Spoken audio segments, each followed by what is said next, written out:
बिस्मिल्लाहिर्रहमानिर्रहीम, अस्सलाम वालेकुम एंड वेलकम टू एक्सप्रेसो। मैं हूं इमरान हसन और मैं हूं अर्मिला हसन। हमेशा की तरह आज भी हम यही उम्मीद करते हैं आपके दिन का आगाज बहुत अच्छा हो और आप अच्छे काम करें सुबह सुबह उठ के एनर्जी के साथ। एनर्जी बहुत जरूरी है। और अगर आपके पास for the time being positive energy नहीं है तो हम थोड़ी डिलीवर करने की कोशिश करते हैं ताकि आपका दिन अच्छे से स्टार्ट हो। जो बात करने की है एक तो ये है कि पॉजिटिवली दिन को स्टार्ट किया जाए, और फिर सबसे बड़ा मसला जिसकी वजह से आपका दिन स्लो हो सकता है या फिर आपको मुश्किल हो सकती है दिन के बिल्कुल आगाज के अंदर, वो किसी भी मामले में देर का हो जाना है। बहुत सारे लोग वक्त को मेरी तरह मैनेज नहीं करते और जब लेट हो जाता है फिर उनका मूड खराब से खराबतर होता जाता है। जैसे घर से निकलने पे देर, दरवाजा खोलने पे देर, सिग्नल बंद हो जाने पे देर, और फिर उस पे मूड खराब होता है। और मुझे लगता है जिस दिन आपने लेट होना हो ना उस दिन सारी चीजें उल्टी पुल्टी हो रही होती है। सिग्नल भी आपको सारे बंद मिलेंगे, आपको आपका कोई गाड़ी का खुदा न खासा मसला भी हो सकता है। बहुत सारे फैक्टर्स होते हैं जो ऐड ऑन होते चले जाते हैं। शायद हमारी साइकी भी होती है कि हम उस चीज असल में मसला ये होता है कोई फैक्टर्स ऐड नहीं हो रहे होते, क्योंकि हम घर से ही लेट निकलते हैं। वो सारी चीजें अपने वक्त पे काम करी होती है, लेकिन चूंकि हम घर से लेट निकलते हैं, हमारी टाइम मैनेजमेंट नहीं होती, तो लगता है कि सारी चीजें हमारे लिए खराब हो रही हैं। एक्चुअली हम खुद खराब करके निकलते हैं। तो इसका बेहतरीन हल क्या है? टाइम पे निकला जाए या टाइम की प्लानिंग अच्छी की जाए, कम से कम थोड़ा स्पेयर टाइम रख लिया जाए तो हर चीज में बेहतरी हो जाती है। अगर कोई चीज खराब भी हो जाए, जैसे अक्सर होता है कि आप घर से निकलने लगे अचानक गाड़ी ने कहा कि मैं तो खराब हूँ, तो मेरा मेकअप भी खराब हो सकता है, मेकअप भी खराब हो सकता है, कुछ भी खराब हो सकता है, कपड़े खराब हो सकते हैं, कोई शर्ट प्रेस करते हुए खराब हो सकती है। तो इसलिए टाइम मैनेजमेंट सुबह सुबह डरा रहे हैं, मैं आपको बता रही हूँ। सब छोड़े, हम सब एक्सप्रेसो में आपको बहुत कुछ बताएंगे। इन सारी देर सवेर की बात नसीहत कर रहा हूँ, इतनी अच्छी मशवरा दे रहा हूँ। अच्छा ठीक है, हमने नोट कर लिया है मशवरा, लेकिन इसके साथ जी शो में बहुत कुछ है, सेगमेंट्स की शक्ल में और खबरों की शक्ल में। सबसे पहले बताएंगे आपको आज की हेडलाइंस। उनके ऊपर एक मुश्किल वक्त आया हुआ है महंगाई की वजह से, लेकिन ये भी जरूरी है आप सबका कि समझना कि ये महंगाई होती क्यों है। महंगाई पर जल्द काबू पा लेंगे, अवाम को थोड़ा सब्र करना होगा। वजीर आजम की अवाम के साथ टेलीफोन पर गुफ्तगू। वजीर आजम इमरान खान से आर्मी चीफ की मुलाकात, अंदरूनी और बैरूनी सिक्योरिटी से मुताल्लिक उमूर पर तबादला ख्याल। कोरोना वैक्सीन की पहली खेप पाकिस्तान पहुंच गई। कल से मुल्क भर में सरकारी सतह पर वैक्सीनेशन शुरू होगी। अरे ये केले तो पकड़ाए ना। हमारा मेडिसिन है, डॉक्टर ने लिख दिया है केले पे केला खाते जाओ। Kindly grant me leave. Segment मेरा घर में हिना न्याजी मुलाकात करवाएंगी ड्रामा सीरियल ऐनक वाला जिन में मुनफरिद किरदार अदा करने वाले असद भंडारा से। क्यूरियोसिटी खलाई मशीन ने हमें मुरीख को समझने में कैसे मदद की, जानिए सेगमेंट साइंस इन टेक में। सेगमेंट फैशन और फन में अंबर लियाकत बताएंगी कि 2021 की ब्राइडल ट्रेंड्स में क्या नया आ रहा है। और अजीम अफसाना निगार और शायर इंतजार हुसैन की 5वीं बरसी आज मनाई जा रही है। आपने जानी सेगमेंट्स में इंटरेस्टिंग है। आज हम चार्ली मामू से आपके चार्ली मामू, मुझे इनका नाम असल में आज पता चला। अच्छा, हाँ। चले जी, उसके साथ साथ मौसम की सूरत हाल की भी आपसे बात कर लेते हैं। मौसम चूंकि बदल रहा है, लाहौर में किस तरह का वेदर रहने वाला है। लाहौर की अगर हम मैक्सिमम टेम्परेचर की बात करें तो ज्यादा से ज्यादा 22 रहने वाला है, जबकि कम से कम 9 होगा। इसके साथ साथ कराची के मौसम की बात करें तो ज्यादा से ज्यादा 27 और कम से कम 15 रहेगा। जैसे कहते हैं ना, मौसम के दरमियान फासला कम होता हुआ कराची और लाहौर के। आगे बढ़ जाते हैं, पेशावर के बारे में आपको बताते हैं। 22 डिग्री लाहौर और पेशावर का ज्यादा से ज्यादा दर्जा हरारत बिल्कुल सेम है, 22 डिग्री सेंटीग्रेड, और कम से कम 9 डिग्री सेंटीग्रेड रहने वाला है। जबकि साथ ही क्वेटा, जो कि स्टिल कोल्ड होना भी चाहिए, 16 डिग्री ज्यादा से ज्यादा और कम से कम -1 डिग्री सेंटीग्रेड क्वेटा के अंदर मौसम रहने वाला है। और ये मनाजिर भी आप क्वेटा के ही देख रहे हैं। अच्छा जी, व्हाट नेक्स्ट? अब नेक्स्ट है बड़ी खबर। बड़ी खबर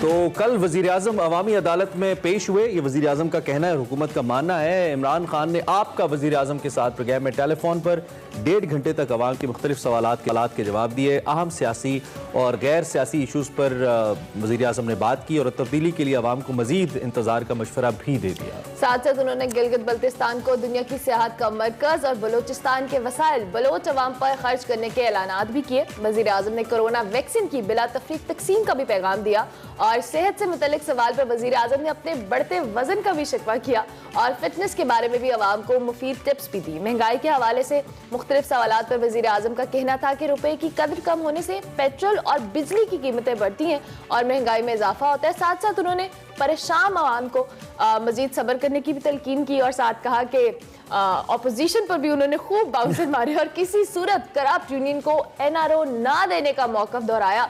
जबकि ऑपोजिशन की बात की जाए तो उसकी जानिब से हुकूमत पर तनकीद का सिलसिला जारी है और नून लीग की जानिब से हुकूमत को एक बार फिर लॉन्ग मार्च के लिए खबरदार कर दिया गया। दिलचस्प बात यह है, लीगी तर्जुमान मरियम नवाज कहती हैं कि अब इमरान खान को टीवी से पता चलेगा कि वो घर जा चुके। कल वाली बात मुझे समझ नहीं आई, जब इमरान खान खुद ट्विटर पे अपना ट्विटर खुद इस्तेमाल करते हैं और लोग ट्विटर के नीचे, अगर आप अभी भी उनका ट्विटर जाके देखें, मोर देन 10-11 मिलियन पीपल उनके ट्विटर पे, लोग अपने कमेंट्स कर रहे होते हैं, शिकायत लिख रहे होते हैं, खान साहब को टैग कर रहे होते हैं। तो ये कल वाली ड्रिल की जरूरत क्यों पड़ी?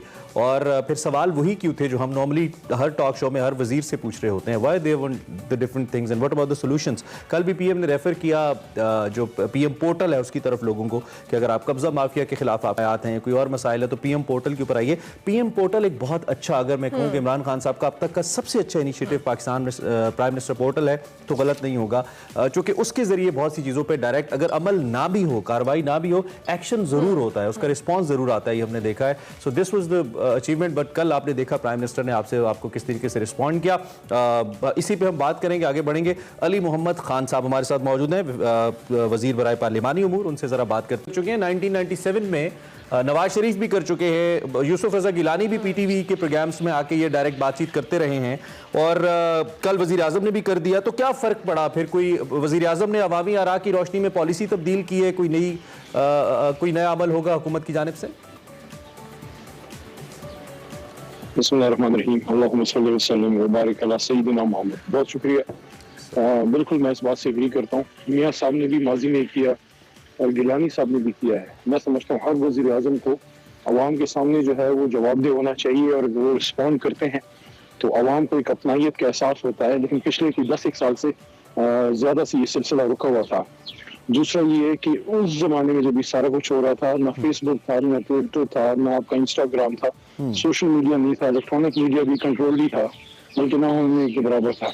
तो इस सोशल मीडिया के दौर में आई थिंक और काफी उन्होंने मुश्किल और आसान 2 सवालों के जवाब दिए हैं। लेकिन एक चीज और भी है कि वो जरूर जाएगा, ये और भी बेहतर और वो बात जो किसी मेंबर के जरिए या जरिए पहुंचाना चाहते थे वो बात उन्हें वज़ीर आज़म को खुद कर सकते हैं। ज़ाहिर है हर मसला हल नहीं होगा। ठीक है, अली मोहम्मद खान साहब थोड़ी सी ऑडियो ब्रेक हो रही है अली भाई, थोड़ा सा स्टेबल इसको कीजिएगा और अपनी बरी भी रखिएगा, साथ में थोड़ा सा ऐड भी कर देता हूं क्योंकि मैंने पहले भी तारीफ की कि पीएम पोर्टल आपकी गवर्नमेंट का बहुत अच्छा इनिशिएटिव है। मुझे लगता है कि सब गवर्नमेंट्स को, सब प्राइम मिनिस्टर्स को इसको कंटिन्यू करना चाहिए, चाहे किसी की भी हुकूमत हो। ये एक बराह रास्त जरिया है कि अवाम कम्युनिकेट कर सकते हैं, अपनी शिकायत पहुंचा सकते हैं। लेकिन उसके बाद कल इस ड्रिल का किया जाना क्यों जरूरी था इस पॉइंट ऑफ टाइम के ऊपर? कोई पॉपुलैरिटी की कमी के मामलात हैं, वो आप प्राइम मिनिस्टर को फील हुआ? He is been a sportsman, you know, the most famous personality. So ये क्वेश्चन है, अली भाई से हमारा राब्ता हो रहा है, सो इसलिए मीनवाइल और मतलब आपको कैसी लगी ये ड्रिल जो कल प्राइम मिनिस्टर? अच्छा, ड्रिल ऑब्वियसली मेरे ख्याल से इंटरैक्टिव थी, उस हवाले से होना चाहिए था, लेकिन स्टिल जब जिस तरह से आप भी मेंशन करें कि सोशल मीडिया एक प्लेटफॉर्म अब हमारे पास अवेलेबल है जिस पर हम डायरेक्टली आवाम से राब्ता कर सकते हैं और मेरे ख्याल से अब हर कोई, ऑलमोस्ट हम कहें बहुत सारे लोग सोशल मीडिया यूजर्स हैं, सबको पता है ट्विटर का, फेसबुक का। अली मोहम्मद खान साहब हमारे साथ दोबारा से आ चुके हैं। अली मोहम्मद खान साहब, कल की ड्रिल के हवाले से ही हम क्वेश्चन कर रहे थे कि जिस तरह से कल खान साहब ने आवाम से जो कह लें इंटरैक्ट किया, आपके ख्याल में क्या ये ड्रिल जरूरी थी और इससे पहले भी माजी में जिस तरह से वजह क्यों पेश आई? लेकिन सबसे इंपॉर्टेंट चीज ये है कि आपका वज़ीर आज़म एक्सेसिबल हो, वो आपके सामने जवाब दे हो, ये एहसास होना कि मेरा वज़ीर आज़म जो है वो मुझे सुन रहा है, मेरी बात सुन रहा है। उस पे अमल जितना होता है वो तो उस मामले की नौयत को देख के होता है, लेकिन ये एहसास ही बहुत बड़ी चीज है क्योंकि मौजूदा दौर में लीडरशिप जो है वो आवाम से बड़ी दूर हो गई थी। तो कल इसकी जरूरत इसलिए महसूस की गई कि जिस तरह के प्रोपेगेंडे भी हमारे खिलाफ चलते हैं, ऐसे एहतसाब का एक इनिशिएटिव हम लेके चले हैं, उसके साथ साथ लैंड माफियाज के खिलाफ एक इनिशिएटिव लेके चले हैं, लोग उसको एक जाती रंग देना चाह रहे हैं। इमरान खान साहब ने या हमारी हुकूमत ने अपनी जाती की प्रॉपर्टी तो वाज़ गुजार नहीं कराई, सरकार की जमीनें लोगों ने कब्जा की हुई थी, साथ साथ लोगों को इस बात पर एतमाद में लेना कि सख्त फैसले किए गए, मुश्किल सूरत हाल से कौम निकल रही है। कोरोना के बाद जिस तरह से पाकिस्तानी इकोनॉमी उठ रही है, खासकर जिस तरह से पावर लूम्स उठे हैं, सीमेंट इंडस्ट्री उठी है, तो ये सारी चीज़ों पे अवाम के सामने आना बहुत ज़रूरी था और उनके सामने आने का सबसे बेहतरीन तरीका ये है कि आप उनके सवालों के जवाब दें। वैसे मेरे ख्याल में सबसे इफेक्टिव तरीका ये है कि उनके मसाइल एक ऑटोमेटेड सिस्टम से हल हों, और वो पीएम पोर्टल की हम बात कर रहे थे। अच्छा अली भाई, ये भी बताइएगा कि पुराने वज़राए आज़म तो कभी उनका मूड आता था तो शाम को आप पारा या बैलडी की ये जो सब्जी मंडियां हैं वहाँ पे भी उठ के चले जाते थे और लोगों से मिलते थे और कीमतें भी पूछ लेते थे। मुझे याद है मियाँ साहब भी ये करते थे, दीगर प्राइम मिनिस्टर साहिबान भी करते रहे। तो हम उम्मीद करें कि खान साहब भी कभी प्राइम मिनिस्टर हाउस से निकले और डायरेक्ट मार्केट चले जाएं और सब्जियों वगैरह के भाव ताव पूछ रहे हों कि क्या हाल है लोगों के। ऐसा हो सकता है?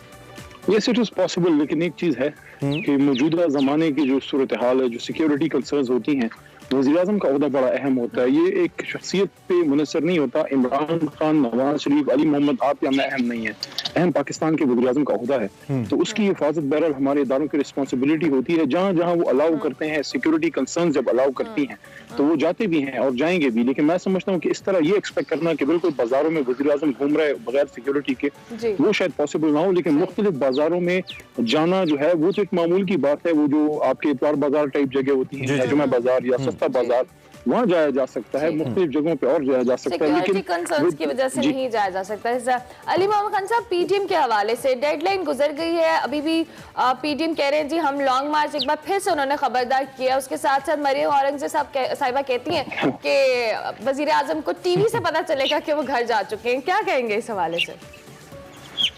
ये इसके हवाले से तो मैं ये कहूँगा कि ये तो पीडीएम की धमकियां, तो अब उनके अपने घर के अपने बच्चे सीरियस नहीं लेते, आपस में एक दूसरे को लोग सीरियस नहीं लेते। मुझे लगा इसमें कुछ शेर पढ़ देंगे और वो जो इस्तीफा उनका आ रहा था, पता नहीं वो इस्तीफा जो है वो पानी में कहीं जो है वो गीला हो गया है, कहाँ चला गया है। 31 जनवरी भी गुजर गई, आज 2 फरवरी है। तो मैं नहीं समझता पीटीएम की तहरीक में कोई दम है। असल में वजह पता है क्या? वजह उसकी है कि अवाम ने रिजेक्ट किया है। अवाम ईमानदार आदमी के खिलाफ नहीं निकलती, अवाम करप्ट आदमी के खिलाफ निकलती है। लोग जब कंपेयर करते हैं इमरान खान साहब को नवाज शरीफ साहब से, जरदारी साहब से, तो ये सोचते हैं कि नहीं, कम से कम इमरान खान के खिलाफ इन लोगों के साथ मैं नहीं निकलूंगा। तो ये मैं नहीं समझता कि बड़ा कोई पॉलिटिकल थ्रेट है। अब कोई दो राय नहीं है कि पीडीएम ने तो हमें अब कोई काउंटर क्वेश्चन भी इस पे नहीं बनता ना कि डेडलाइन भी गुजर गई और लायामल भी नहीं है सामने, तो हम क्या पूछें आपसे। But thank you very much Ali Mohammad Khan साहब, have a nice walk, enjoy करें, बड़ी जबरदस्त इस्लाम बनेगा आप हमें दिखा रहे हैं। अली मोहम्मद खान साहब हमारे साथ मौजूद थे, उन्होंने हमारे सवालों के जवाब दिए। वजीर आजम का आवाम से बात करना उन्होंने कहा कि लाजमी है, सबने किया तो अच्छा किया, इमरान खान साहब ने भी ठीक किया और ये करते रहेंगे, उन्होंने कहा। इसी नोट पर हम एक ब्रेक लेंगे, ब्रेक के बाद हाजिर होंगे। आप देखते रहिए एक्सप्रेस।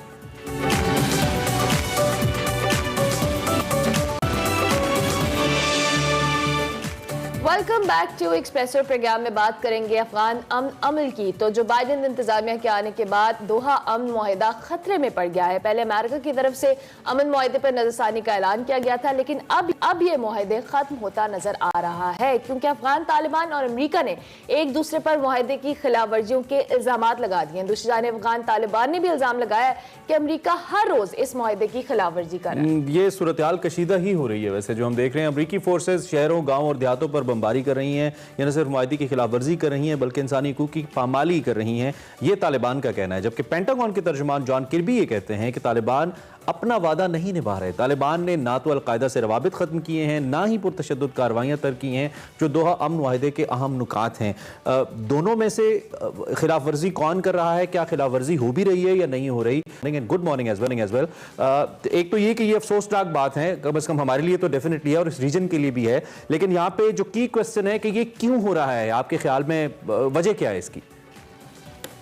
देखिए, इसकी वजह यही है कि अफगानिस्तान का जो मामला है वो इतना आसान नहीं है। अगर ये इतना आसान मामला होता तो शायद 19 साल ना लगते अमेरिका को अफगानिस्तान में रहते। उनकी लॉन्गेस्ट वॉर है। तो अफगानिस्तान की जो सिचुएशन है बहुत कॉम्प्लिकेटेड है और मेरे ख्याल में ये कोई हैरान कुन नहीं है जो कुछ हो रहा है, क्योंकि अगर किसी का ख्याल था कि अगर लास्ट फरवरी को तालिबान और अमेरिका के दरमियान डील अगर हुई और फिर इंट्रा अफगान डायलॉग भी हुए, अगर ये समझते थे कि बहुत जल्द इसका कोई हल निकल आएगा, तो मेरे ख्याल में शायद उन्हें अफगानिस्तान की सिचुएशन का अंदाजा नहीं है। थोड़ा सा इसके अंदर हमें ये चीज जानने की जरूरत है कि जाहिर है कि अमेरिका का जो एक निजाम है, जब भी वहां पर इंतजामिया चेंज होती है तो वो हर जो मुआहिदा है उस पर नजरसानी जरूर करते हैं और अफगानिस्तान एक बहुत इंपॉर्टेंट उनके लिए फॉरेन पॉलिसी का चैलेंज है।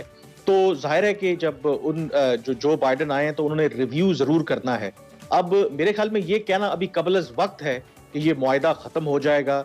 रिव्यू का मतलब हरगिज नहीं है कि शायद वो इस डील से विड्रॉ कर लेंगे, क्योंकि अभी तक बाइडन जो हैं वो मिक्स सिग्नल दे रहे हैं। एक तरफ वो रिव्यू की बात कर रहे हैं, दूसरी तरफ उन्हें जालिम खलीलजाद जो इस तमाम मुआहिदे के आर्किटेक्ट हैं वो एटलीस्ट रिटेन किया हुआ है। तो थोड़ा सा हमें इंतजार करना होगा।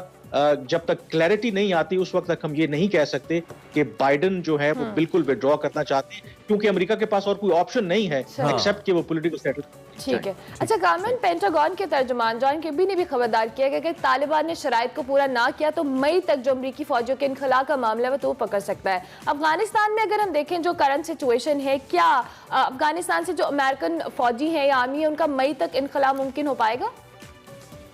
देखें, अभी तक तो यही लग रहा है कि मई की जो डेडलाइन है ये मुमकिन होता नजर नहीं आता। हालांकि जो 29 फरवरी का मुआहिदा है उसके तहत बड़ा वाज़े तौर पर ये लिखा गया है कि 1 मई तक जो तमाम अमरीकी अफवाज हैं और जो नेटो की अफवाज हैं, कुल मिलाकर कोई 10,000 बनती हैं, 2,500 उनमें से अमरीकी हैं, वो वहां से विड्रॉ कर लेंगे। लेकिन नेटो की भी कुछ एहलकारों का अब कहना है कि ये होता मुमकिन नजर नहीं आता। इसकी जो क्लैरिटी है 18 फरवरी को जो नेटो वज़राए जो दिफा हैं उनका एक इजलास हो रहा है, उसके बाद चीजें क्लियर होंगी। लेकिन अभी यूं लगता है कि शायद जो बाइडन इंतजामिया है वो इसको लिंक करना चाहती है पॉलिटिकल सेटलमेंट के साथ, कुछ नई शराइत आयद करना चाहती है, और कुछ लोगों का ये ख्याल है कि ये जो इनखिला है शायद कुछ माह के लिए डिले हो जाए।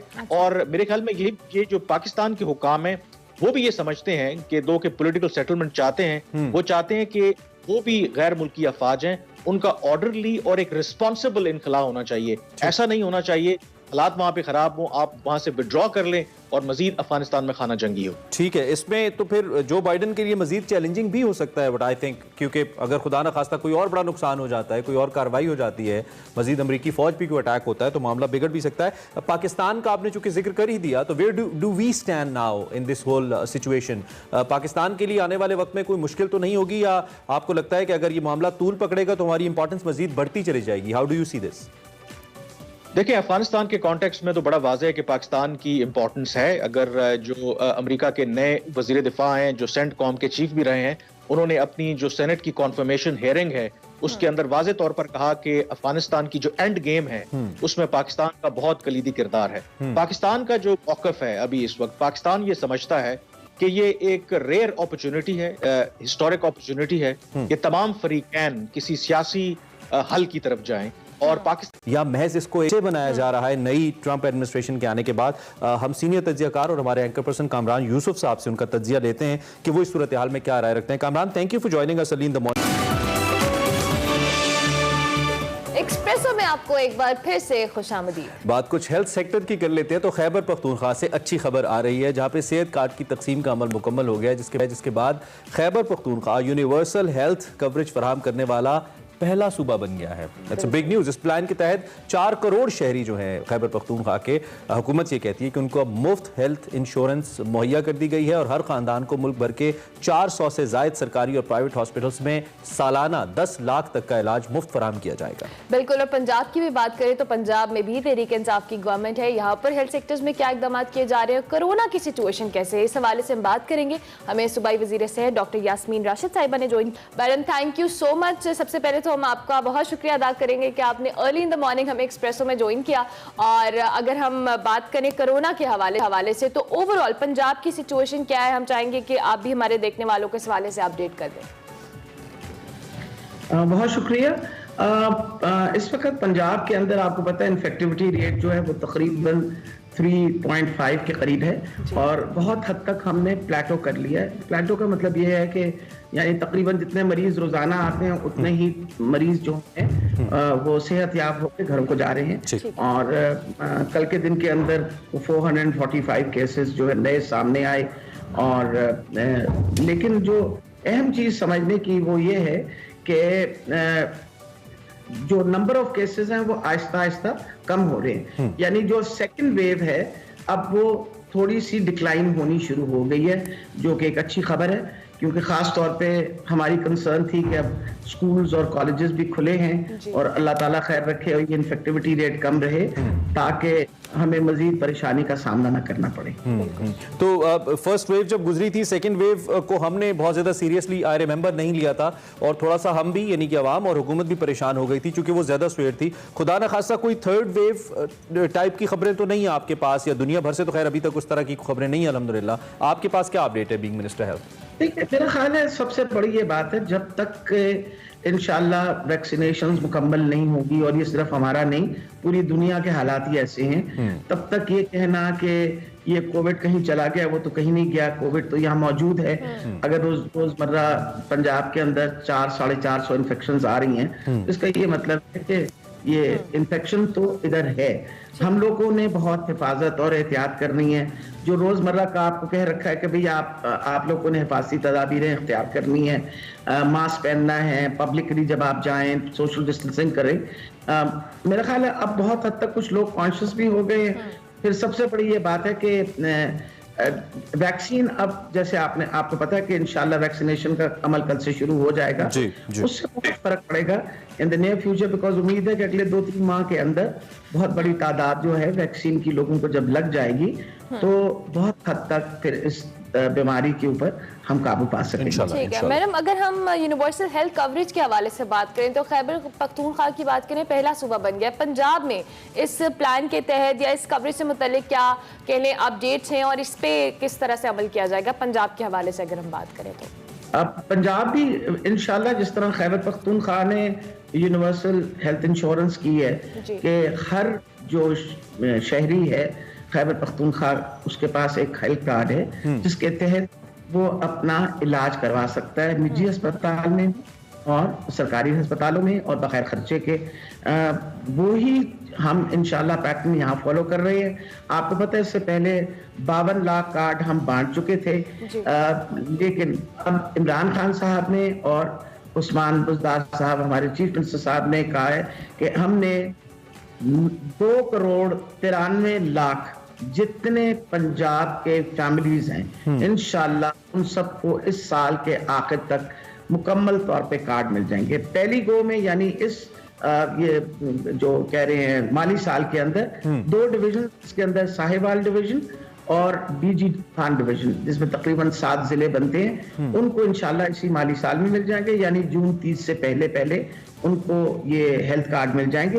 हर हेल्थ कार्ड है इसकी कीमत जो है ये 7,20,000 की है, और अगर मजीद इस पे मरीज दाखिल है और 7,20,000 खर्च हो चुके हैं तो मजीद इसके ऊपर 3 लाख की और लिमिट है ताकि मरीजों को कोई मसला ना हो। अच्छा, ये हर फैमिली एक कार्ड मिलेगा जिस फैमिली में मतलब है मियाँ बीवी और उनके बच्चे। ठीक है, नहीं ये प्लान तो बहुत अच्छा है, लेकिन हमने देखा है कि उमूमी तौर पे निजी कंपनियों में या सरकारी उन ऑफिसेज या ऑर्गेनाइजेशंस के अंदर जहां पे ये इंश्योरेंस फैसिलिटी मिलती है, लोग इसे डॉक्टर साहब मिस यूज भी करते हैं। जो वेंडर्स होते हैं वो भी इसका गलत इस्तेमाल कर लेते हैं, इसमें करप्शन का इस्तेमाल होता है, और जो लोग इसको क्लेम करते हैं वो भी कई ऐसे इदारों की एग्जाम्पल मैं आपको दे सकता हूँ। तो इसका मैकेनिज्म आपने क्या रखा है कि एक तो इसका क्लेम राइट वे में हो, दूसरा ये कि हुकूमत पाकिस्तान का जो पैसा है वो हकदार तक पहुंचे, यानी कि सही तरीके से इस्तेमाल हो, इसमें किसी किस्म की एम्बेजलमेंट दोनों अतराफ से ना हो। इसके लिए कोई मैकेनिज्म क्या रखा है आपने आने वाले वक्त में? देखिए, सबसे अहम चीज तो ये है कि आपका आईडी कार्ड है, it is going to work like health card. इसका मतलब है कि आप अपना आईडी कार्ड ही सिर्फ इस्तेमाल कर सकते हैं जो नादरा से वेरीफाइड आईडी कार्ड होगा, आपकी फैमिली के मेंबर्स का उस पर एग्जैक्ट अंदराज हुआ हो और उसी के मुताबिक आपकी फैमिली भी वो कार्ड इस्तेमाल कर सकती है। दूसरी बात है क्योंकि हमने तो बिल्स जो है वो इंश्योरेंस कंपनी ने देने, ये बात समझने की स्टेट लाइफ इंश्योरेंस कंपनी को हम पैसे देंगे, बिल्स वो देंगे अपना अस्पतालों को। तो वो उन्होंने अपने अभी हमारे जैसे 270 निजी अस्पताल हैं जिनको हमने इम्पैनल किया हुआ है, और 5 हमारे सरकारी अस्पताल हैं जितने जैसे इंस्टीट्यूट ऑफ कार्डियोलॉजीज हैं जितने, उनमें उनका अपना काउंटर लगा हुआ है, उनका अपना वहाँ मौजूद होता है। जब एक मरीज आता है तो उसको पता होता है कि मैंने इस काउंटर पे जाना है और उसको वहां से फैसिलिटेट किया जाता है। जो इम्पोर्टेंट चीज है इसमें आउटडोर की फैसिलिटीज नहीं है जो लोगों को समझना चाहिए। ये सब फैसिलिटीज के लिए, यानी ऑपरेशन होना है, डिलीवरी होनी है, सिजेरियन होना है, स्टेंट पड़ना है, ये सारा जो फिजिकली जब एक मरीज अस्पताल के अंदर दाखिल होगा तो उसको दाखिले के बाद ये सारी सहूलत मिलेगी। आउटडोर की फैसिलिटी नहीं है, वो एक चीज को सेफ गार्ड करती है क्योंकि नेचुरली कोई ना कोई प्रोसीजर हुआ होता है और उसको को वेरीफाई करना कंपैरेटिवली फार इजियर। अब आज के दिन तक हमने जो 52 लाख कार्ड बांटे हैं उसमें से कोई 2,87,000 लोगों ने कार्ड इस्तेमाल किया। हमें एग्जैक्टली पता है कितने प्रोसीजर जो हैं वो हार्ट के हो चुके हैं, कितने सिजेरियन हुए हैं, कितनी डिलीवरीज हुई हैं, कैटरैक्ट ऑपरेशंस कितने हो गए हैं, डायलिसिस कितने लोगों ने कराई हैं। तो this is how you can safeguard and ensure सही। ठीक है मैडम, आपकी मौजूदगी से फायदा उठाते हुए हम मेडिकल कॉलेज में एडमिशन के हवाले से तो बात करेंगे, लेकिन पंजाब के अस्पतालों की सिचुएशन पर बात करें। तहरीक इंसाफ की गवर्नमेंट चूंकि 3 साल मुकम्मल होने को आ रहे हैं, क्या पंजाब के हॉस्पिटल्स की सिचुएशन को बेहतर करने के लिए इकदाम किए जा रहे हैं या किए जा चुके हैं? देखिए, 2 चीज़ों पे हमेशा याद रखिए कि आप अस्पतालों को जब असेस करते हैं तो वो देखते हैं कि आया अस्पतालों में मरीजों की तादाद बढ़ी है या नहीं बढ़ी। अल्हम्दुलिल्लाह हमारे आने के बाद 23% मरीजों की तादाद बढ़ी है। That is very important. Number 2, जब से हम आए हैं हमने एक चीज़ की है कि अस्पतालों में दवाई उसके लिए 42 अरब रुपए इस माली साल के अंदर दिए गए हैं टू इंश्योर के दवाइयाँ मौजूद हों। आपको पता है हमारे आने के बाद हमने अमला मुकम्मल किया, 32,000 नए लोग भर्ती किए गए जिसमें डॉक्टर्स हैं, नर्सेज हैं, पैरामेडिक्स हैं, इसके अंदर फार्मासिस्ट हैं, जस्ट टू इंश्योर कि कल ये कोई ना कहे कि अस्पताल के अंदर अमला मुकम्मल नहीं है। तो अब तक जब हम आए थे तो 50% कमी थी अमले में। अल्हम्दुलिल्लाह अब हमने सिर्फ 20% कमी रह गई है, वो भी इंशाल्लाह आहिस्ता आहिस्ता वो भी सारी सामियाँ जो है वो हम पुर कर रहे हैं। तीसरी अहम चीज़ है कि हमने एक अपना पूरा एक हेल्थ सेक्टर स्ट्रेटजी बनाई है क्योंकि माँ और बच्चा जो है that is the most vulnerable part of the society. हमेशा आप जब इंडिकेटर्स देखते हैं तो माँ और बच्चे की सेहत के बारे में देखते हैं। अल्हम्दुलिल्लाह उस वक्त से अभी आपको पता है कि 650 बेडेड नया अस्पताल गंगाराम की एक्सटेंशन, क्योंकि ये हमेशा अस्पताल गायनी ऑब्स्टेट्रिक्स में और बच्चों की उसमें बहुत रहा है हमेशा पेश उधर 650 बेडेड की एक्सटेंशन हो रही है, नया निश्तर बन रहा है। उसके अलावा mother and child hospital Mianwali में बन रहा है। इसी तरीके से 5 नए अस्पताल जो हैं, ये सारी चीजें हेल्थ पे इसलिए की जा रही हैं कि इमरान खान साहब हमारे जो प्राइम मिनिस्टर साहब हैं वो बिलीव करते हैं और अल्हम्दुलिल्लाह इसी तरीके से हमारे पे शफकत का हाथ चीफ मिनिस्टर साहब ने रखा हुआ है कि सेहत एक ऐसी इन्वेस्टमेंट है जो डायरेक्टली आपकी अवाम की बिल्कुल इस पे डॉक्टर साहब हम फॉलो अप भी लेते रहेंगे और आपसे बात भी होती रहेगी। एक तो बहुत शुक्रिया आपने अलसुब हमें ज्वाइन किया और अच्छी खबरें आपने दी अल्हम्दुलिल्लाह। सेहत के हवाले से और कोविड के हवाले से अच्छी खबरें आ भी रही हैं। You have worked a lot actually, we been watching you, thank you very much. इंशाल्लाह आपसे बात होती रहेगी और वक्त देती रहेगी ताकि आपसे हम अपडेट्स लेते रहें। डॉक्टर यास्मीन राशिद हमारे साथ मौजूद थी, हेल्थ मिनिस्टर पंजाब, और उन्होंने इस हवाले से हमें बताया कि इस वक्त गवर्नमेंट ऑफ पंजाब क्या कर रही है। गवर्नमेंट ऑफ पंजाब भी गवर्नमेंट ऑफ KPK की तर्ज के ऊपर हेल्थ कार्ड पूरे पंजाब के शहरियों को देने जा रही है। What about Sindh and Balochistan? सोचने की बात है। इसी नोट पर ब्रेक लेंगे, ब्रेक के बाद हाजिर होंगे। आप देखते रहिए एक्सप्रेसो।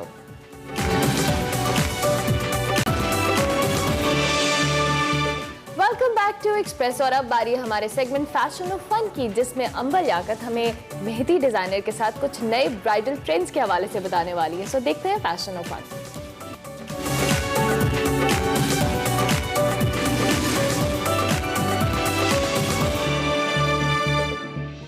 Good morning everyone. आप सब लोगों का क्या हाल है? सर्दियां कैसी गुजर रही हैं आपकी? सर्दियों का सीजन तो ऑलमोस्ट ओवर है, लेकिन वेडिंग सीजन जो है ना वो मुझे नहीं लगता कि कभी भी पाकिस्तान में ओवर होगा।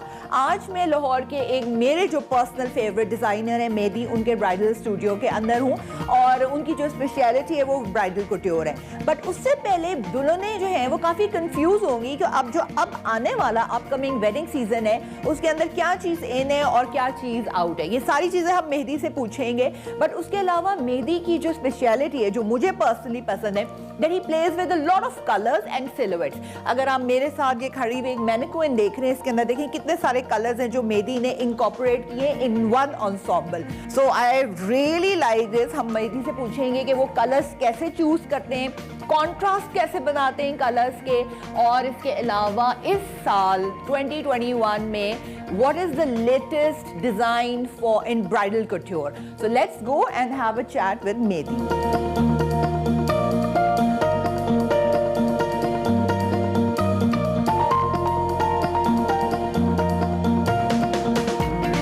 Hi Mehdi. Hello Amber. How are you?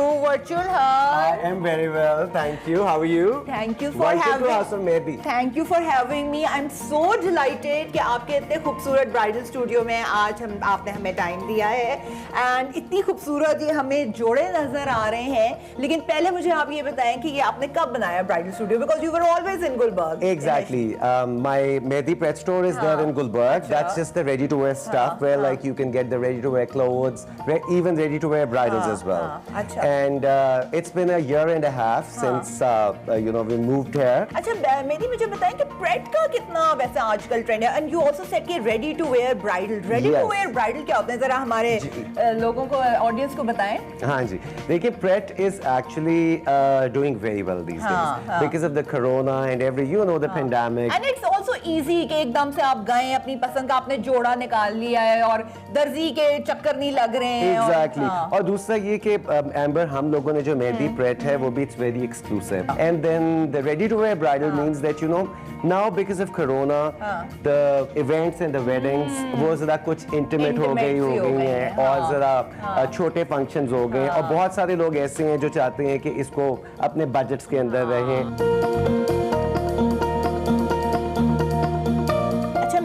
ये तो मुझे लग रहा है कि पुराने ज़मानों में जो मेरी अम्मी और नानी टिश्यू का गरारा पहनती थी ना, ये मुझे बताएं कि लड़कियां अभी भी चूज करती हैं. ये एक्चुअली लखनवी गरारा है. इट्स अ डिफरेंट कट, इसीलिए आपको पूरा पुराना जमाने का इसमें फील आ रही है. साथ आप देख रही हैं कि टिश्यू की ही शर्ट दी हुई है और इसको हमने मिनिमल रखा हुआ है जस्ट फॉर द निकाह फंक्शन, एंगेजमेंट फंक्शन. मुझे तो ये इतना खूबसूरत लग रही है ये शर्ट. ये किस फंक्शन पे ब्राइड्स पहन सकती हैं? This is for the first day. ये एक्चुअली शादी के जोड़ा है. अच्छा. और this has the Mehdi signature embellishment. It's all jam packed. इसके साथ दिस इज फर्शी. अच्छा. Yes, this is farshi. अच्छा ये बताएं ना लोगों को कि फर्शी क्या होता है? Farshi is actually again it's a very old term in terms of the clothing. और फर्शी जो है ये एक ऐसा पीस है जिसके अंदर there are very much panels. अच्छा ये अब थोड़ा सा मुझे मॉडर्न लग रहा है but again it's very beautiful. अगर आप इसका काम देखें इतना बारीक काम है. ये क्या है? This is a long shirt, right? Yes, this is a long gown. अच्छा. This is a long gown and it's ivory and all the work is completely silver gold ताकि इसके साथ आप डायमंड भी पहन सकें, गोल्ड भी पहन सकें. Even emeralds आप कॉन्ट्रास्ट पहन सकते हैं. Rubies would look so nice. That's so very true. और इस तरह की चीज भी इसलिए रखी हुई है बिकॉज वो अगर आपका फर्स्ट डे है तो आई वांट के वलीमे पे आपका डिफरेंट लुक हो, डिफरेंट कलर हो. अच्छा ये मुझे लग रहा है कि वो जैसे गारे का काम होता है. बिल्कुल गारे का काम है. This is so stunning, beautiful. It is completely loaded front back equal. This is the वो चोली. Yes, this is the short crop choli with it. अच्छा मेहदी ये मुझे जरा डिफरेंट सा लग रहा है but again it's so beautiful क्योंकि इसके अंदर आपने कुछ फ्लोरल मोटिव्स भी यूज किए हैं. बिल्कुल. ये कब पहनेगी? आप ये देखिए कि इसकी भी आप अगर इंट्रिकेसी चेक करेंगी आप इसके अंदर first of all it's based on tissue और टिश्यू के ऊपर हमने thread work and then with all the zardozi and the must Mehdi signature embroideries and embellishments को ऐड किया हुआ है. ये actually this is a jora that can actually go on the first day, second day. और इसके साथ ये contrast दुपट्टा है. This is the dupatta. This color is so beautiful.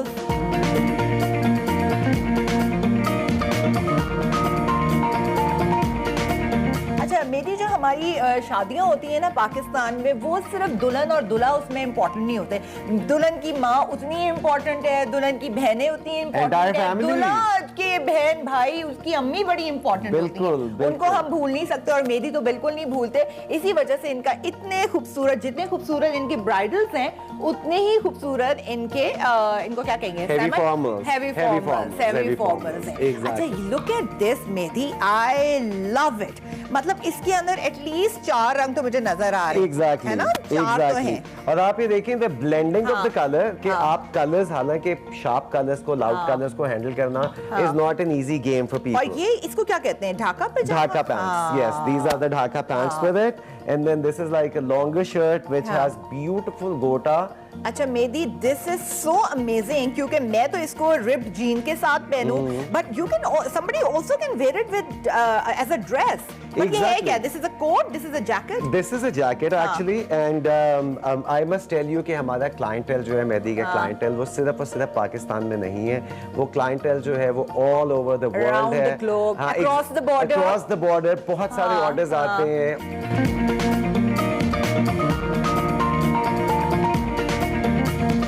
Thank you so much, Mehdi. It was a pleasure. It was such a privilege कि मैं आई हूँ, मैंने आपके इतने खूबसूरत कपड़े देखे. All my best and इंशाल्लाह हम दोबारा भी आएंगे और ये सीजन जो है I'm sure it's going to be Mehdi season, Mehdi wedding season जो है ना वो ये होगा. Thank you so very much.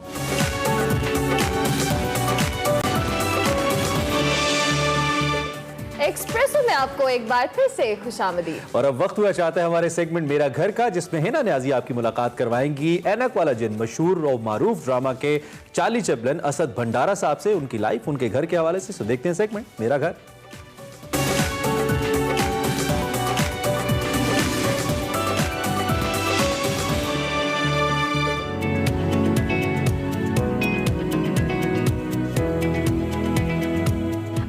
नाज़रीन, मैं हूं हिना न्याजी और आप लोग देख रहे हैं मेरा घर। नाज़रीन, ऐनक वाले जिन में चार्ली मामू का कैरेक्टर एक ऐसा कैरेक्टर है जिसको भुलाया नहीं जा सकता और ये हर एज ग्रुप का फेवरेट कैरेक्टर है। लेकिन चार्ली मामू का लाइफस्टाइल क्या है, उनका घर देखने में कैसा है, हम आपको बताएंगे। और अगर चार्ली मामू को पकड़ना है तो उसके लिए केलों का होना बहुत जरूरी है। तो इस वक्त मैं चार्ली मामू के लिए केले लेकर आई हूँ, आपकी उनसे मुलाकात करवाऊंगी, बताऊंगी कि उनका लाइफस्टाइल कैसा है और क्या करते हैं।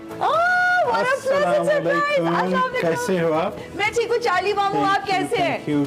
मैं आपके आप आए और हमारे लिए केले भी लाए। जी ठीक है, हम आपसे ज्यादा तो केले मिस कर रहा था।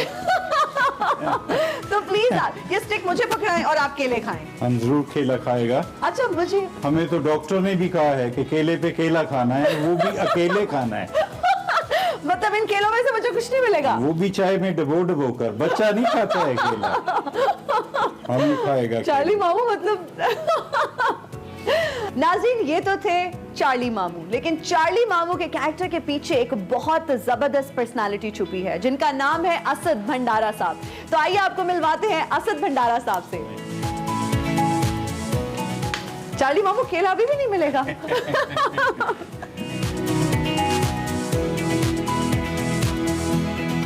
व्यूअर्स, इस वक्त हमारे साथ असद भंडारा साहब मौजूद हैं। सबसे पहले तो सर, बहुत खूबसूरत माशाल्लाह घर है। घर डेकोरेट किसने किया हुआ है? ये मेरा एक तरह से पैशन है।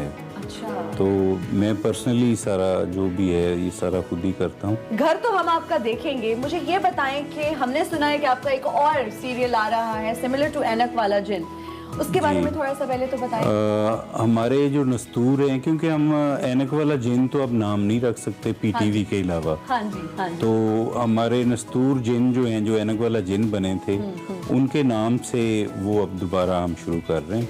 और मेरे नाम से एक प्ले बन रहा है चार्ली मामू इन ट्रबल। ओह, जबरदस्त। अच्छा, मुझे ये बताएं कि जो आपका सीरियल आ रहा है ऐनक वाले जिन से मिलता जुलता, उसमें अगर कोई कैरेक्टर आपने मुझे देना हो तो कौन सा देंगे? अगर फेम हासिल करनी है आपने तो मैं कहता हूँ फिर बिल बतौड़ी जो है ना वही बेस्ट रहेगा आपके लिए। नहीं तो I am up for it. चलिए सर, हमें अपना चल के घर भी दिखाएं। चलें जी।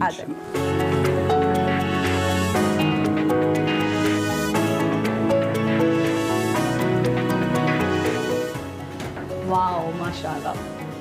ये जी हमारा यहाँ से लाउंज होता है स्टार्ट। ओके। अच्छा, घर में सर मुझे ये बताएगा कि कोई स्पेसिफिक थीम है या किसी आपके माइंड में क्या कॉन्सेप्ट था जब आपने घर डिजाइन किया? क्योंकि इसमें मुझे व्हाइट वॉल्स नजर आ रही हैं और बहुत ही वो एक क्लासिक और आप बिल्कुल सही कह रहे हो। I love actually Victorian designs. आप ये फ्लोर देख रहे हैं? हाँ जी, बिल्कुल। तो इस फ्लोर में भी मैंने स्पेशली वही डिजाइन लगवाया है। वही लगवाया है। सर, आपके घर में जो एंटीक पीसेस हैं, जो पेंटिंग्स हैं, उनके बारे में भी कुछ बताएं। आप ये देखें, जैसे ये हमारे पास एक पीस है, तो ये मैं इंग्लैंड से लाया था। तो आप 60s में आपको याद होगा कि 50s में ये वाले फोन यूज होते थे। तो इस तरह की जो भी मुझे मिले एंटीक, तो मैं तो नहीं छोड़ता।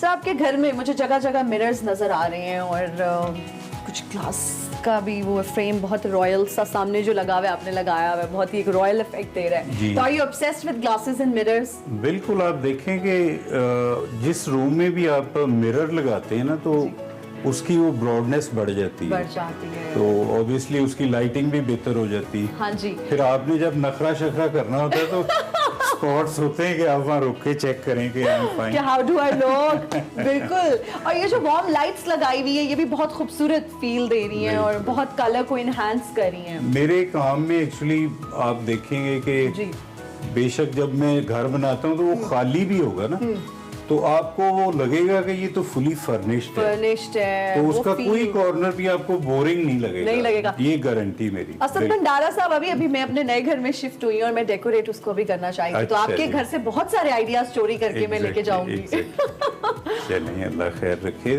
बल्कि आपके लिए करेंगे जी काम। जी जी, जरूर जरूर। हो तो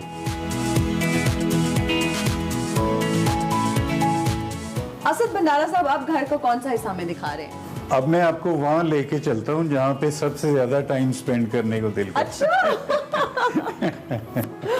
ओह, ये रेस्टरूम, वेरी नाइस। अच्छा सर, सामने मुझे एक बहुत जबरदस्त पैटर्न नजर आ रहा है, उसके ऊपर शायद कोई क्लॉक बनी हुई है।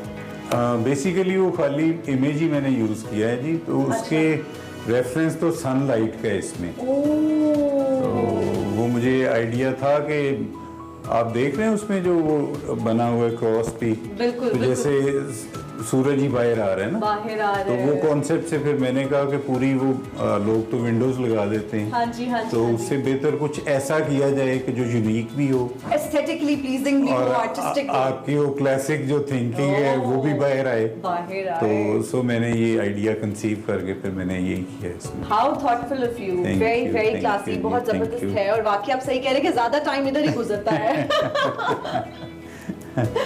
सर, छत पे मुझे बहुत ही एक जबरदस्त पैटर्न नजर आ रहा है। अक्सर होटल्स में जब जाते हैं तो ऐसा होता है, सेंट्रल हीटेड कूलिंग कुछ ऐसा होता है। मेरे पास ये स्पॉट ऐसा था कि मैंने कहा तीनों रूम्स को क्यों ना हम एक ही एसी से डायरेक्ट तीनों रूम्स को हम सेंट्रलाइज कर दें। तो मैंने यहाँ एग्जॉस्ट लगा के तो उसको एक उधर रूम एक उधर। तो ये तो फॉर्मूला हमें भी बता दें, हमारे तो बिजली का बिल ही इतना आता है। अगर एक एसी चले 3 कमरों में तो भाई क्या इस दौर में सोचना पड़ता है ना। आप देखिए भाई, बाकी आपकी हर एक चीज में, घर के हर एक कोने में वो नजर आ रहा है, वेरी थॉटफुल अबाउट एवरीथिंग।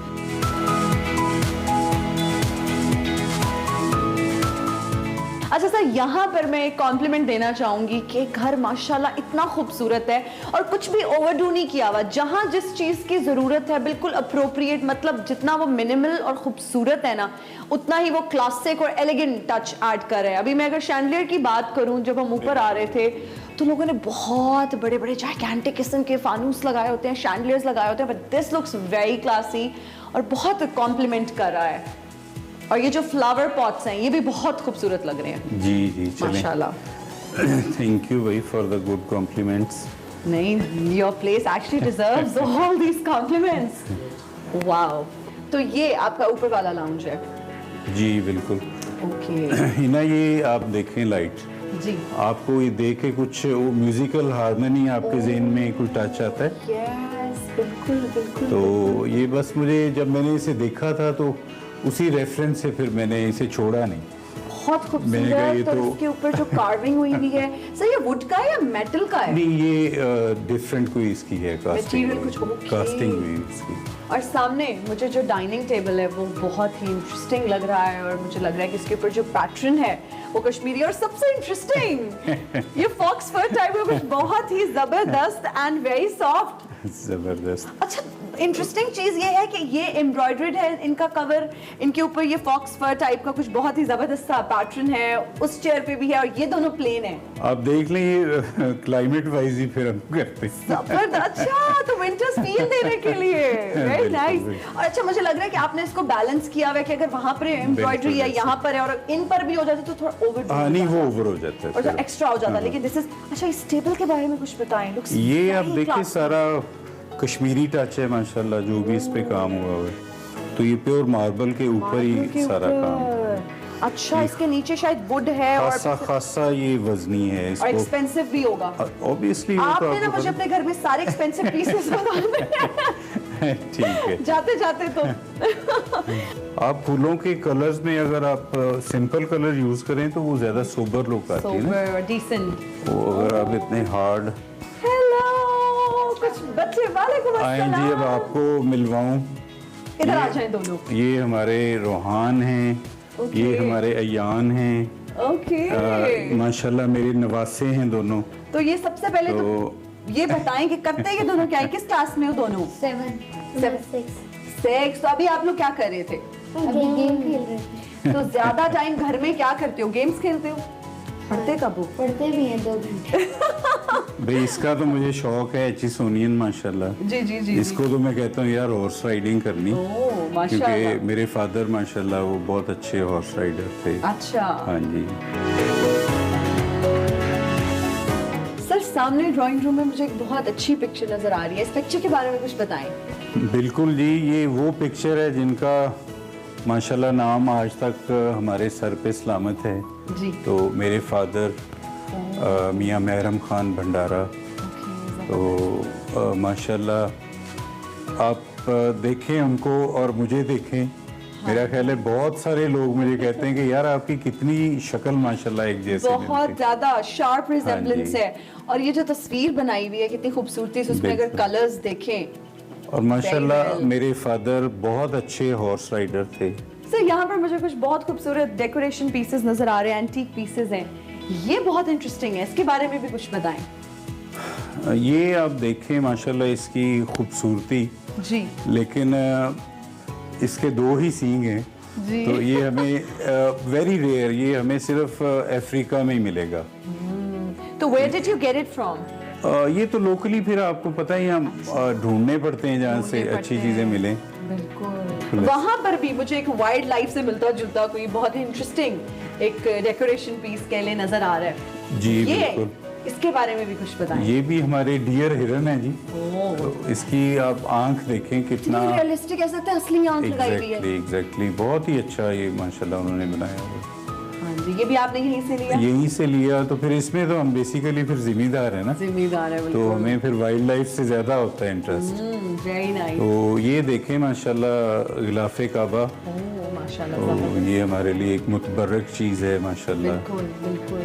उसका फ्रेम इतना खूबसूरत, आपने उसको जिसने वो लगाया है, वेरी नाइस, ब्यूटीफुल। हमारे लिए ऑनर की बात है कि आज हमने आपका घर भी देखा, आपसे गपशप भी लगाई और हमें पता चला कि आपका लाइफस्टाइल क्या है और क्या क्या आपके शौक हैं। So thank you so much for. और मुझे पता है कि आपको बचपन भी याद आ गया। हाँ जी बिल्कुल, nostalgia. Thank you so much. Thank you ना, thank you very much. Welcome back to express और अब बारी हमारे सेगमेंट साइंस एंड टेक की। साइंस एंड टेक पे जाने से पहले आज एक और बहुत अहम दिन है और उस अहम दिन को हम कैसे भुला सकते हैं, जिस शख्सियत से मंसूब है उसको कैसे भुला सकते हैं। भाई बहुत से अफराद, बहुत से लोग ऐसे होते हैं जो कि बहुत कम उम्री में नाम कमा लेते हैं और बहुत बड़ा नाम कमा लेते हैं। पाकिस्तान का नाम दुनिया भर में रोशन करने वाली कम उम्र तरीन IT एक्सपर्ट अरफा करीम भी उन्हीं लोगों में से हैं। अगर आज अरफा हमारे बीच में होती, फिजिकली मौजूद होती, तो 26वीं सालगिरह मना रही होती। आज उनकी बर्थडे है। अरफा करीम के हवाले से थोड़ा सा आपको बताएं तो वो फैसलाबाद के गांव राम दिवाली में 2 फरवरी 1995 को पैदा हुई। 3 साल की उम्र में अरफा स्कूल जाने लगी और अरफा करीम को पढ़ाई के अलावा जदीद टेक्नोलॉजी की तालीम हासिल करने का बेहद जुनून था और इसी जुनून की बदौलत उन्होंने सिर्फ 9 बरस की उम्र में माइक्रोसॉफ्ट सर्टिफाइड प्रोफेशनल का इम्तहान पास कर लिया। अरफा करीम के हवाले से आपको बताएं तो अरफा करीम माइक्रोसॉफ्ट कॉर्पोरेशन की दावत पर जुलाई 2005 में अपने वालिद के हमरा अमेरिका गईं और वहां कौम की होनहार बेटी को माइक्रोसॉफ्ट सर्टिफाइड प्रोफेशनल की डिग्री दी गई।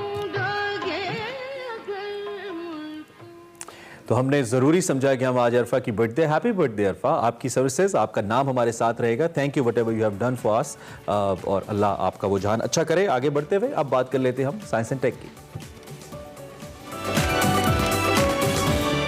अस्सलाम वालेकुम नाज़रीन, मैं हूं वकार अहमद और आप देख रहे हैं साइंस एंड टेक। क्यूरियोसिटी जो है एक ऐसी प्रोब है जो 2011 में नासा ने भेजी थी मार्स पर, और मार्स के हवाले से जितनी तहकीक है, नासा ने इसके हवाले से एक अलहदा पूरी एक वेबसाइट है जहाँ पे जितनी भी मशीन्स जो इस वक्त काम कर रही हैं मार्स की मुख्तलिफ जगहों पे, उसके हवाले से हमें अपडेट रोज़ाना की बुनियादों पे मिलती है। आप अपने बच्चों को ज़रूर बताइए और उनकी रहनुमाई कीजिए कि वो नासा की वेबसाइट पर जाएं, और नासा की वेबसाइट पर मार्स के हवाले से एक पूरा तहकीकी शोबा जो है वो अलहदा से मुख्तस है, जिसका काम ही वहाँ पे जो मशीन्स काम कर रही हैं मार्स के ऊपर, उनके हवाले से डेली बेसिस पे जो डाटा है वो हमारे पास आता है। हमें क्यूरियोसिटी के हवाले से हम जान सकते हैं कि क्यूरियोसिटी इस वक्त आज के टाइम, बल्कि बिल्कुल इस टाइम पे मार्स की किस जगह पर मौजूद है, और इसके अलावा आज या रोज़मर्रा की बुनियादों पर जितने इमेजेस वहाँ से आ रहे होते हैं वो आप देख सकते हैं। क्यूरियोसिटी के हवाले से उसकी जो स्पीड है, उसकी जो मुख्तलिफ कैमराज हैं। क्यूरियोसिटी जो है ये 2011 में इसने अपना सफ़र यहाँ से लॉन्चिंग स्टार्ट की थी। इसने हमें बहुत ज़बरदस्त तरीके से मार्स को समझने में मदद दी कि क्या वहाँ पे इंसान रिहाइश इख्तियार कर सकता है या नहीं कर सकता, ज़मीन के साथ उसकी मुशाहबत क्या है, और इसके अलावा उसका एटमॉस्फेयर क्या है। तो इस हवाले से क्यूरियोसिटी जो है उसकी खिदमात पिछले 8-9 साल से वो बहुत ही ज़बरदस्त रही हैं। बहुत सारे नज़रियात वज़ा हुए हैं सिर्फ उस क्यूरियोसिटी के इमेजेस और जिस तरीके से तहकीक में उसने मदद दी। क्यूरियोसिटी जो है ये 26 नवंबर 2011 को भेजी गई और 2012 में ये मार्स पे पहुंची, और उसके बाद इस बात को 8-9 साल हो चुके हैं।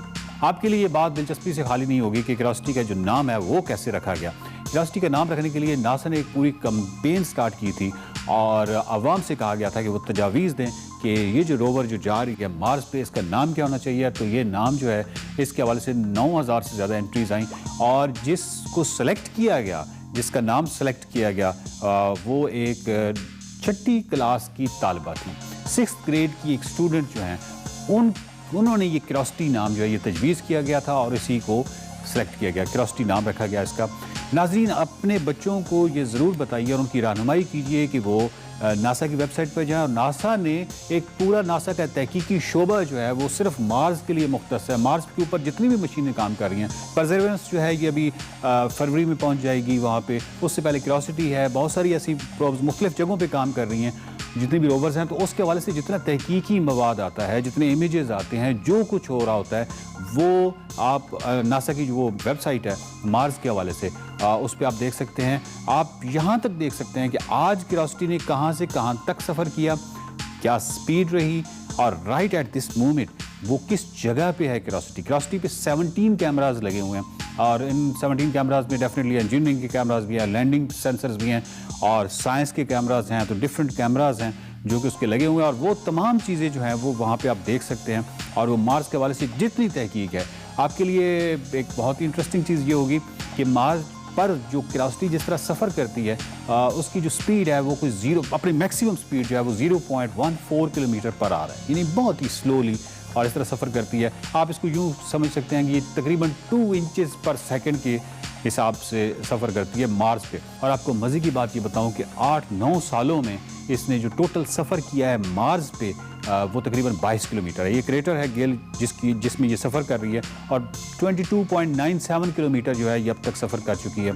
आप बिल्कुल अपडेटेड लाइव उसका सारा कुछ देख सकते हैं क्यूरियोसिटी का, उसका आज का सफ़र कितने कहाँ से कहाँ तक सफ़र किया है, और उसके हवाले से अब तक क्यूरियोसिटी ने जितनी हमें तहकीक में मदद दी है वो क्या है, कौन से नज़रियात हमने उस क्यूरियोसिटी की जो तहकीक है उसकी बुनियाद पर वज़ा किए हैं। ये तमाम चीज़ें जो हैं ये आपके बच्चों को और आपको मालूम हो सकती हैं अगर आप इसका जो मार्स का शोबा है नासा की वेबसाइट पे उसको फॉलो करते रहें। तो मार्स के ऊपर जो क्यूरियोसिटी रोवर है इसके साथ आप अपडेटेड रहिए और अपनी क्यूरियोसिटी यानी अपने तजस्सुस को हवा दीजिए और अपने तजस्सुस को सलामत रखिए। देखते रहिए साइंस एंड टेक।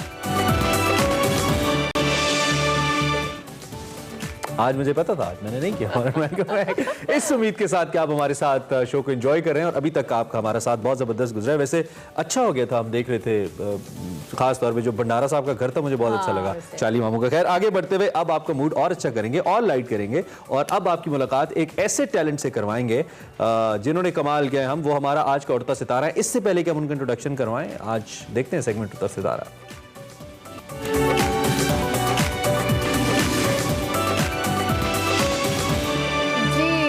के हवाले से हम बात करें, वो लाहौर आर्ट्स काउंसिल में बतौर म्यूजिक प्रोड्यूसर प्रोजेक्ट डायरेक्टर काम कर रहे हैं। उन्होंने इसी लंदन से किया है और बैरून मुल्क और अंदरून मुल्क कई जगह पर भी परफॉर्म कर चुकी हैं और 25 के करीब मौसीकी के आलात बजाने में महारत रखते हैं। 2015 में उस वक्त वज़ीर आला पंजाब शहबाज शरीफ ने उनको Guinness book of world record के लिए नामजद किया था और साथ साथ बेहतरीन सारंगी प्लेयर भी हैं। तो बगैर किसी इंतजार के मेहमान का तारुफ कराते हैं। अबू बकर जावेद हमारे साथ मौजूद हैं और ACCA करने के साथ 25 इंस्ट्रूमेंट्स भी बजाते हैं। मतलब welcome to the show Abu Bakar. Thank you so much. It's amazing to have you. आपको कैसा लग रहा है हमारे सेट पे आके? बहुत अच्छा लग रहा है। मेरे लिए बड़ी सरप्राइजिंग बात यह कि फाइनेंस से आपका बैकग्राउंड है। अभी आपने बताया कि ब्यूरोक्रेट फैमिली आपकी और बजा आप 25 इंस्ट्रूमेंट्स बजा लेते हैं। मतलब it's something big. How it happened? ये पैशन है सिर्फ या क्या है? Yes, it's all about passion and I was 10 years old जब मैंने पियानो स्टार्ट किया। स्टडीज तो डेफिनेटली पहला इंस्ट्रूमेंट पियानो था? या पियानो था। वहीं से मुझे बेसिक नॉलेज आया कि अच्छा इस तरह से म्यूजिक में होता है। और हाँ, मेरी मदर को इसमें काफ़ी शौक था म्यूजिक का, तो आई यूज्ड टू आस्क कर कि how I can play this tune, how I can play. वहाँ से मेरा जो है ना पैशन ज़रा ग्रो करता गया और उसके बाद फिर स्कूल लाइफ में था तो आई वाज ड्रमर।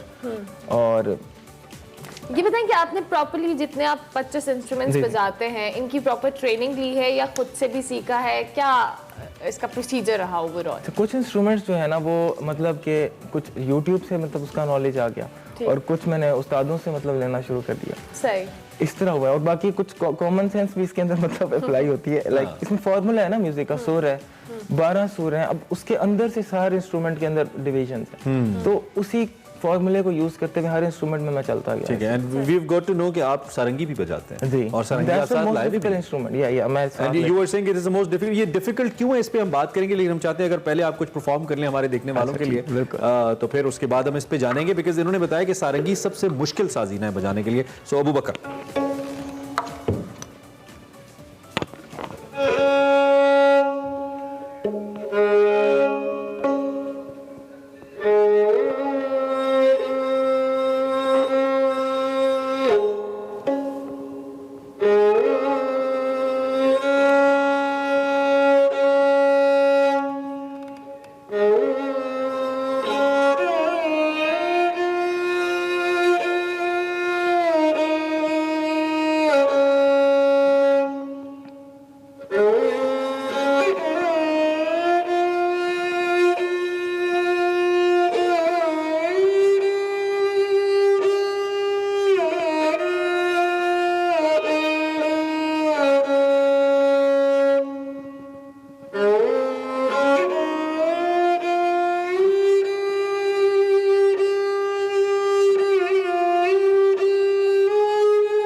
बन जाओ मीत मेरे, मेरा गीत अमर कर दो। बहुत खूबसूरत। Thank you so much. ये आप मैं देख रहा था कि ये आप फिंगर्स की बैक साइड से इसको प्ले कर रहे थे, आप बता भी। This is the only instrument जो कि यहाँ से बैक साइड से प्ले होता है, because all of the instruments they are played from the finger tip. Okay, ठीक है ना, that's why it's called so much difficult instrument, क्योंकि बैक साइड से कभी कोई चीज इंस्ट्रूमेंट प्ले नहीं होता, स्किन डैमेज हो जाती है सारे की सारी, and that's why it takes like more than 10 years to learn. इसका मतलब ये है कि ये तो फिर बड़ी पक्की हो गई होंगी। हाँ बिल्कुल बिल्कुल, पहले डैमेज होती है फिर उसके बाद वो आदत हो जाती है आपकी उसको। सही हो गया। अच्छा, आप इतने सारे इंस्ट्रूमेंट्स बजाते हैं, सबसे ज्यादा जो कह ले मजा आता है जिसको आप एंजॉय करते हो प्ले करते हो, वो कौन सा? अच्छा, actually depends on the mood. अगर मैं सैड हूं ना तो फिर सैड के साथ सारंगी का मजा आता है। अगर आई एम हैप्पी ना तो आई प्ले स्पैनिश की। अच्छा, सारंगी मतलब जरा सैड मूड को ज्यादा, हाँ, इसको कंपनी करती है। चलिए अब हम थोड़ा सा सुबह सुबह हैप्पी मूड वाला भी हाँ जरूर, कुछ हैप्पी मूड का, क्योंकि सुबह सुबह सैड अच्छा नहीं लगता। वैसे वो भी रोमांटिक था लेकिन अच्छा था। And now yes, so this is basically flamenco guitar, right? ठीक है। वैसे सब प्ले करते हैं गिटार, लेकिन ये जो स्टाइल मैं प्ले करूंगा इट्स लिटिल बिट डिफरेंट, क्योंकि डिफिकल्ट भी है क्योंकि इसमें आपको स्पीड बहुत ज्यादा होती है फिंगर्स की, भी आप देखेंगे तो आपको आइडिया होगा। एंड इट्स स्पेनिश म्यूजिक जो मैं प्ले करूंगा, इसके साथ फीट डांस होता है जो कि फीमेल डांसर करती है, लेकिन अभी कोई है नहीं तो हम दिल में कर लेंगे। हाँ, दिल में करेंगे डांस।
Super amazing. थोड़ा कम है स्लॉट का, नहीं तो मैं और भी नहीं बहुत ही जबरदस्त। और जिन लोगों ने देखा है डेफिनेटली आपको जब वो फॉलो करेंगे मजीद तो इसको मजीद भी इंजॉय करेंगे। पाकिस्तान के अंदर जो इंस्ट्रूमेंट्स प्लेइंग के हवाले से ज्यादातर लोग नहीं आते, म्यूजिक का ख्याल भी अगर आता है तो लोग बस गाना चाहते हैं। तो इंस्ट्रूमेंट्स के हवाले से आप लोगों को क्या बताएंगे? Why should they learn instruments? और अगर आप सिर्फ इंस्ट्रूमेंट्स की तरफ भी आते हैं उसका क्या फ्यूचर है as musician? I think I would say कि मतलब इसमें ना हर एक बंदे का अपना अपना पैशन है। कुछ लोग अगर सिंगिंग में आना चाहते हैं उनको उसी के अंदर फोकस्ड रहना चाहिए, ठीक है। My goal was to be a music producer, और मैं चाहता था कि मैं एक इंस्ट्रूमेंट का मुझे पता हो कि ऐसे नहीं कि म्यूजिक डायरेक्शन में बता रहा हूँ कि ये करूँ, आई शुड नो कि मतलब कैसे प्ले होता है, मैं उसको गाइड अच्छा कर सकूँ। और उससे ज़्यादा मुझे खुद प्ले करने का शौक था, मुझे मज़ा आता है हर इंस्ट्रूमेंट का, क्योंकि डिफरेंट टाइप ऑफ मूड होते हैं हर दिन में, तो उस लिहाज से बंदा इंस्ट्रूमेंट प्ले करता है। अच्छा मेरा ये मूड है, चलो अब ये कर लो, बारिश हो रही है, अच्छा ये प्ले कर लो, मतलब ये एक। तो आपका कमरा तो इंस्ट्रूमेंट से भरा होता होगा, लाइक 25 इंस्ट्रूमेंट्स। अच्छा मजे की बात है, मैं ज्यादातर जो है ना मैं घूम फिर रहा होता हूँ, दिमाग में कुछ ना कुछ सोच रहा होता हूँ, हर वक्त मैं म्यूजिक नहीं प्ले कर रहा हूँ, बिल्कुल नहीं। लोग समझते शायद ये हर वक्त ही म्यूजिक करते, बिल्कुल नहीं, ऐसा नहीं। अच्छा, क्योंकि आपने बताया कि आपका फैमिली उस तरह से म्यूजिक में नहीं थी, हाँ, तो कितना सपोर्ट मिला फैमिली की तरफ से? मदर ने तो सपोर्ट किया, लेकिन बाकी घर वाले दे वो सपोर्टिव और नॉट? या they were very supportive, that's why I am here, और मैं इतना कुछ कर सकूं। अगर वो सपोर्टिव ना होते नॉर्मली अच्छा नहीं समझते, फादर ने नहीं कहा कि ये क्यों बजा रहे हो? नहीं, क्योंकि उनको था कि इसने स्टडी कंप्लीट कर ली और आई हैव अ प्रोफाइल, तो कोई मसला नहीं। पहले आपने अपनी स्टडी करके फिर पेरेंट्स से ये इंडिपेंडेंस तब ली। That's amazing. लेकिन मैं बेसिकली स्टडी जब कर रहा था लंदन में, तो वहाँ पे मैं प्ले करता था, क्लब्स में सारंगी प्ले करता था, people used to love it, और बहुत मुझे वहाँ के अच्छा रिस्पांस मिलता था इसका सारंगी का, बड़ी जगह पे प्ले किया मैंने। यंगस्टर्स को कुछ कह दीजिए, खास तौर पे जो म्यूजिक करना चाहते हैं, आना चाहते हैं, और अगर आपके पास भी वो आना चाहते हैं तो उस हवाले से भी आप कह सकते हैं। आई वुड से लर्न समथिंग फ्रॉम यू। अब यंगस्टर्स क्या करते हैं, डी ट्रैक बहुत ज्यादा हो जाते हैं, ठीक है ना, उनको आप लोगों को चाहिए प्लीज़ फोकस होकर आगे चलें इसके अंदर। अगर आपने सोचा एक सिंगर बनना है, आप उसकी इंतहा तक जाएं। जैसे हम दूसरे कंट्रीज़ में अपने देखते हैं, नेबर कंट्रीज़ में, वहाँ पे ऐसा नहीं है, वो फोकस्ड होकर चलते हैं। यहाँ पे हम डी ट्रैक हो जाते हैं। तो आप please trust on your self, goal oriented हो, जो आप करना चाहते हैं। अगर सिंगिंग में भी है तो सिंगिंग में जाएं, फोकस इज वेरी इंपॉर्टेंट और आपने डी ट्रैक नहीं होना। थैंक यू सो मच, बहुत शुक्रिया अबू बकर कि आप हमारे शो पर आए। It was lovely having you and we wish you very best of luck. और ये सिर्फ 2 इंस्ट्रूमेंट्स बजे, अभी 23 रहते हैं। दोबारा और बुलाते रहेंगे हम अबू बकर को। और अबू बकर से हमने आपकी मुलाकात करवाई, इतने जबरदस्त म्यूजिशियन हैं, इंस्ट्रूमेंट्स प्ले करते हैं और आज सुबह सुबह इन्होंने हमारी मॉर्निंग तो अच्छी कर दी। इसी नोट पर हमें एक ब्रेक लेनी है, ब्रेक के बाद एक्सप्रेसो में बहुत कुछ है। Stay tune to espresso.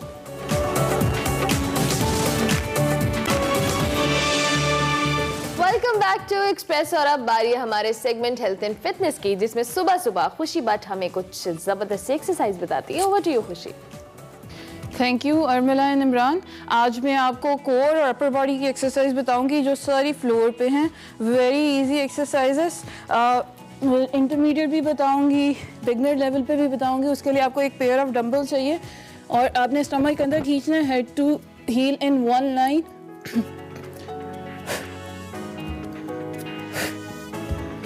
Breathe out, breathe out, breathe out, breathe in, breathe out, breathe in.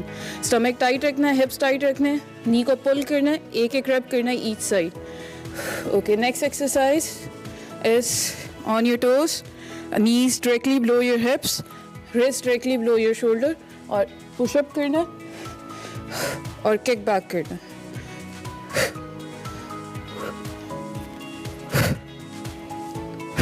Okay, next exercise आपने होल्ड करना है लेग्स को ऊपर और प्रेसेस करना है। As you press you breathe out, breathe in, breathe out. Okay, on the floor hold करना है, सॉरी डंबल्स को, and lift your leg up, breathe in, breathe out. थोड़ी सी डिफिकल्ट एक्सरसाइज है, मैंने कहा आपको रोज़ इजी एक्सरसाइजेस बताती हूँ, तो आज थोड़ी सी चैलेंजिंग बताऊँ ताकि आपको भी लाइक चैलेंजिंग लगे और थोड़े मसल ज़्यादा स्ट्रेस आउट हो। So these are the 4 exercises जो आपने करनी है, जिसमें 15 to 20 रेप्स हैं ईच एक्सरसाइज, और ये एटलीस्ट ट्वाइस और थ्राइस हिट करनी है आपने। ये आपकी कोर के लिए भी अच्छी है, अपर बॉडी के लिए भी अच्छी है। और डाइट के हवाले से आपको थोड़ा सा बताऊंगी, अगर आप एक्सरसाइजेस कर रहे हैं तो आपने जो है पानी बहुत पीना है, ठीक है, ग्रीन वेजिटेबल्स बहुत खानी है और अपनी कैलोरीज कम रखनी है मेंटेनेंस कैलोरी से। उसमें आपने रेगुलर अपने एग्स लेने हैं, प्रोटीन अपनी थोड़ी सी हाई रखनी है, फाइबर थोड़ा सा हाई रखना है। और ये एक हफ्ते का काम नहीं है, ये आपको 2 months 3 months, ये एक डिसिप्लिन है जो बेसिकली लाइफस्टाइल चेंज है जो आपको करना पड़ता है थोड़ा सा, और रूटीन बन जाती है। First month is bit difficult, बाकी जो आगे मंथ होगा वो इजी हो जाएगा, आपकी रूटीन बन जाएगी, आपकी बॉडी अडाप्ट कर लेगी सारी diet. So you have to be focused, और फोकस रहिए और डाइट भी अच्छे तरीके से करिए, आपको रिजल्ट भी बहुत अच्छा मिलेगा इंशाल्लाह। So I will see you guys. बहुत शुक्रिया आपका खुशी, और टाइम चूँकि हमारे पास कम है इसलिए हमने जल्दी से एक अजीम शख्सियत का जिक्र कर रहा है इस वक्त। हम बात करें इस वक्त शायर और लेकिन ब्रांड अफसाना निगारी के हवाले से इंतज़ार हुसैन साहब की, जिनको दुनिया से रुखसत हुए 5 बरस बीत गए। इंतज़ार हुसैन 21 दिसंबर 1925 को भारतीय रियासत उत्तर प्रदेश में पैदा हुए। उनका शुमार, जैसा कि मैंने कहा, बड़े सगीर के सफ़े अव्वल के अफसाना निगारों में होता है। उनके अफसाने बस्ती ने शोहरत की बुलंदियों पर राज किया। इस अफसाने का अंग्रेजी में भी तर्जुमा किया गया और इंतज़ार हुसैन ने अफसानों के अलावा शॉर्ट स्टोरीज और नॉवेल पर भी खूब नाम कमाया। जैसा कि मैंने कहा कि अफसाना निगारी में एक ब्रांड है, उन्हें सिविल अवार्ड से भी नवाजा गया। जी जनाब, आज का शो उम्मीद करते हैं आपको पसंद आया होगा। इस हवाले से आपने हमें फीडबैक देना है हमारे सोशल मीडिया हैंडल्स पे। अभी तक हम आपसे इजाजत लेंगे, कल फिर मुलाकात होगी। अल्लाह हाफ़िज़।